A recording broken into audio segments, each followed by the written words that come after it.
Hello there everyone and welcome to a new review on the channel. And today we're going to be looking at a recent product, not very new, but one that I think is fantastic. I think a lot of people already probably have this and own this because of the plaudits it's been getting and kind of the high praise it's gotten. And personally, I'm going to be feeding into that as well because it is very good. And I do have maybe some information that could maybe push you to buy this if you haven't already. So having said that, let's roll the intro and get straight into the review.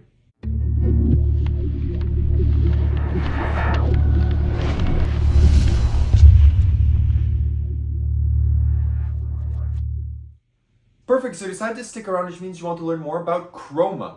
So what is Chroma? Chroma is a very interesting take on the Stroop test. Now there's a lot of Stroop test effects on the market. There's of course the Nicholas Mavresis with David Jonathan one called the Stroop test that was put out by Penguin Magic. There's of course, I believe there's a version from TCC that involves a book and is also based around the Stroop test. And this is a new edition that is more EDC and is much more, in my opinion, entertaining and fun to perform if you're into mentalism. So now I won't be able to perform the routine for you completely because, well, I don't have a spectator to actually do it to, but I can tell you how the routine would work out and some of the tidbits that I've added and that I really like, or that I can tell you to look at if you own this routine to just elevate it a bit more than it already is. So what you would introduce to your spectators, you would introduce to them the Stroop test, you would tell them what it is. If they know it, you would have a conversation. You then pull out from your wallet or from your pocket this card that you tell them you're going to use to test them in a moment.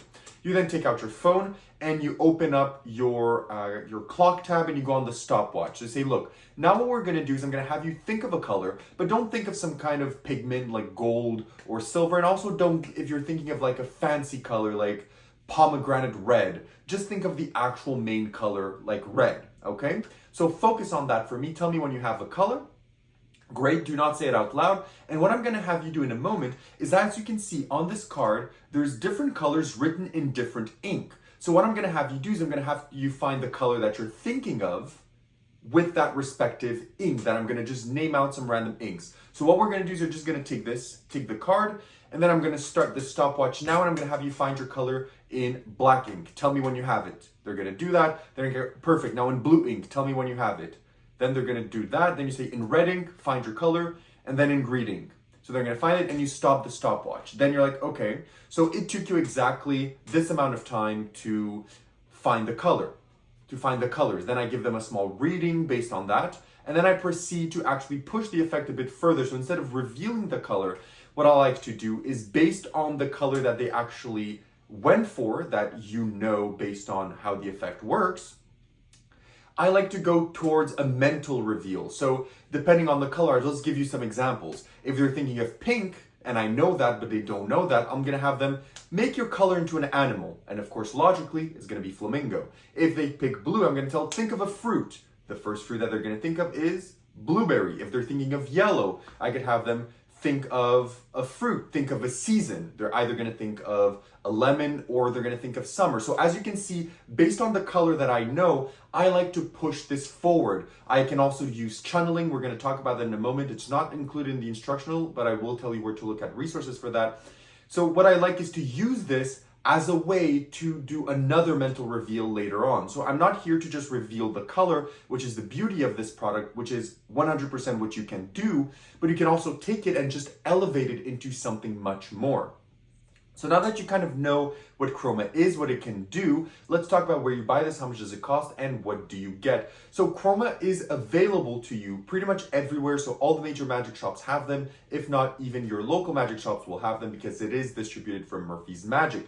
It will set you back 25 USD, which is around 35 Canadian dollars. And what you get this slipcase packaging. I'll make sure to not flash the instructional, just like this. And inside of this, you're gonna get your card. So first of all, you're gonna get your card. It's a very good card. This, if you don't lose it, this should last you a lifetime. You won't need to replace this. So you're gonna get this made out of thick plastic, very legible. The colors are clear on it. You're good to go. And then you're also gonna get an instructional video, which is separated in two parts. It's two segments of around 40-ish minutes, where he's gonna talk to you about how this works, why it works, things to keep in mind, for example, to always make sure before you do this, to maybe just ask someone if they're colorblind or if they're able to participate in this test, because it says you don't want to put someone in a position where they're going to be like, oh, I can't see colors, and put them in a bad position. So he gives you a tons of tips, a tons of ideas how to do this, and he also gives you ways of achieving the gathering of information. So what I mean by that is one of them is simply memorizing. So he gives you kind of a phrase that you memorize, and if you memorize that phrase, you will be able to know what the person has chosen. If not, there's also a built-in crib sheet in the card that will tell you what color the person has chosen based on the principle. And then third of all, another method that you can do is also you can have, he says that if you do want to do this with a pad or you want to do this with something else, you can just print out a small piece of paper with the code on it and have it on your card box, on your pad, on your pen, wherever you want. Or my personal favorite, this is if you have an iPhone, so if you have an iOS, anyway, you are going to be timing your spectator for the routine, depending on if you like that presentational angle. I personally love it. So you're anyway going to time the spectator. And what's very nice is that if you have an iOS device, he includes a special something that will allow you, while you're actually timing your spectator, to know what the color is, and your phone is going to tell you what the color is covertly, which is just fantastic because it avoids any mental gymnastic, it avoids any having to remember, is just absolutely great. So that's included for the iOS users as well. You can just install it and be ready to go. That's my favorite way to do it as well. Then he also talks about the reveal. He tells you if you want, you can just reveal the color. So you can just be like, okay, and that's interesting. Can you now focus on your color and just reveal it? Then he tells you can do it as a gag. You can say, oh, what's interesting is that people that always end on 18, let's say 0.64 seconds, always pick yellow, or you can do it a more comedy route. Or he also hints at ideas to take this a bit of a step forward, but he never gets into it. So if you're familiar with, for example, Louis Laval's work or Peter Turner's work, you know how you're able to take things like a color and have a spectator think of something and then immediately be able to make them think of something else that is kind of forced upon them without technically forcing it. Then you also have, if you have been part of Luch's Mentalism membership, there's a week on channeling, which is fantastic, especially for this effect, because it applies perfectly to taking a principle that is very simple, but making it seem like an incredible mind read. So those are ways that you can do that are extra to the actual tutorial, but he does go over the tutorial for some things for you as well. Now let's talk about difficulties. How difficult is this to perform? And in reality, it is very simple because, as I said, you have a ton of ways to do it. If you don't want to use memory, you don't have to. If you want to use a crib, you can. If you want to use the built-in phone feature, you can. So you can literally do this to whatever is your comfort, right? If you don't want to learn anything and you don't have iOS, don't worry, you have the built-in crib on the actual card, so you can do it with the actual just card. If you don't have an iOS and you don't mind learning, you can just learn the crib in your head, and you can even do this, standing 10 meters away from the spectator without having to time them or anything. So there's different ways that you can do this, different ways that you can achieve this without any difficulty. So it's relatively easy, and even the reveals, depending on what reveals you do, they're relatively easy if you want to go into the road of channeling and more, direct mind reading towards redirecting them psychologically towards something else. That will require a bit more work if you're not familiar to it, but personally I love it, and I think that if you're not familiar with channeling or kind of forcing without forcing, so I think it's a principle by Michael Murray, restricting without seeming restricting. If you are familiar with those principles, learn them and apply them to this is going to just elevate your trick so much more, in my opinion. Now, what about practicality? So what do you need to do this effect to carry around? Just this card. So as long as you have this card, and if you want to do it with your phone, you are good to go. If you need, of course, a crib, you can put the crib in your wallet so you don't even have to carry anything around, or you can literally put it on the back of your phone if you want, right? So you can carry that. But if you want to use a pad, paper, etc. to do a reveal or a drawing or whatever, you can bring that with you. But in essence, all you need is the card. So in the simplest form, so let's say you don't have a phone, you have nothing, with just the card, you're still going to be able to perform the effect without any issues. Okay, so all you need is the card. In terms of reset, it is instant reset. In terms of angles, it is 360 angles. In terms of inspectability, everything can be inspected. In terms of needing a table, you do not need a table. And in terms of repeatability, it can be repeated over and over again from table to table. It will always be a different color. There's no forcing whatsoever regarding that. So practicality wise, it is absolutely incredible. Ticks every single box.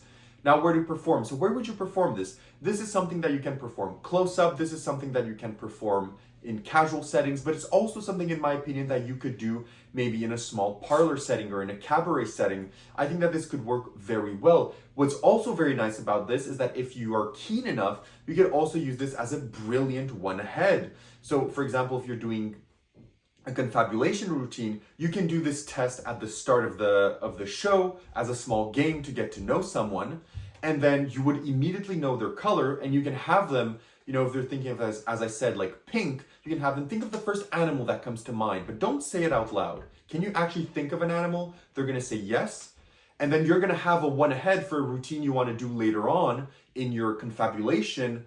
You'll have a one ahead because you'll know what the animal that they're thinking of is without ever seemingly being able to know. So that's very interesting. So you can use this in different ways. If you're keen enough, you can make it play much bigger than it is.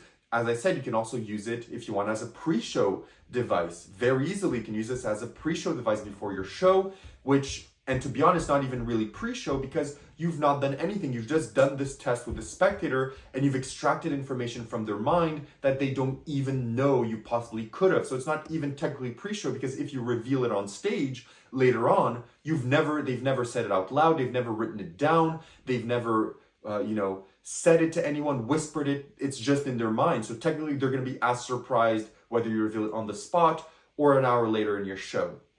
So that's to say that you can use this in a multitude of ways.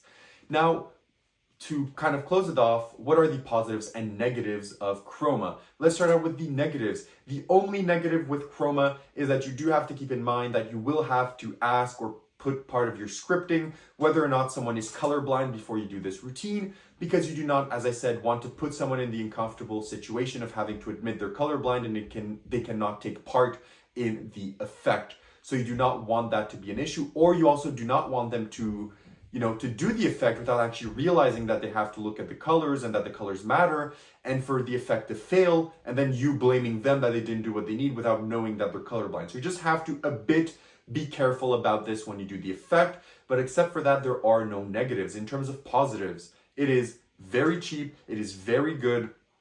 It's going to last you a lifetime. It's a brilliant routine. It's modular. You can play it to any character. It's extremely practical. It can be done pretty much anywhere. It has multiple uses. And it can also, what I love about effects like these specifically, is that you can use it as it is. But if you have knowledge in the realm that the effect is published in, so which here is more mentalism, you can make this play so much bigger than anyone could imagine. So that's what I love about this, because it fits the bill perfectly regarding that. So having said all of this, what would I give Chroma out of 10 and would I recommend it? Yes, I would recommend Chroma if you're into mentalism. Just go pick it up if you haven't. This day and age, an Uber Eats is more expensive than Chroma, and I guarantee you that you're going to use Chroma more than you're going to enjoy your McDonald's order on Uber Eats. So definitely go get this. Definitely go buy this. It is fantastic. It is always with me in my wallet. I use it all the time. I heavily recommend it. I am giving Chroma a 9.75 on 10. It is absolutely fantastic. Gets my highest recommendations. And that's all I have to say about it. So thank you so much, everyone, for watching. If you have any questions, leave them down below. If not, I'll see you all in my next review. Have a great one.